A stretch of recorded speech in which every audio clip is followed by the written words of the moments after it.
estudiantes. I just found this fun new tool called Jamboard. My daughters were using it this morning and it looked intriguing, so I did a little research.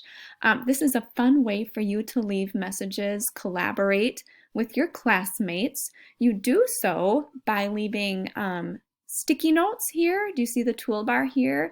This icon right here is a sticky note feature.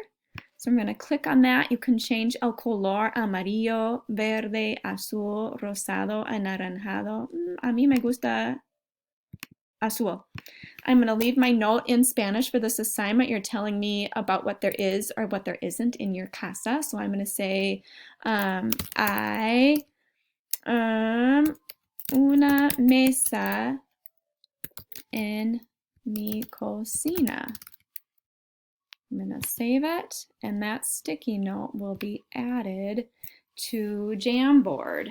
So you can leave messages for your classmates that way. For this assignment, we're not going to use the pen feature, but for other assignments in the future, I might need you to draw. You can change the color. Puedes borrar, así. Also, you can upload images from Google, do a Google search or from your Drive or from your photos.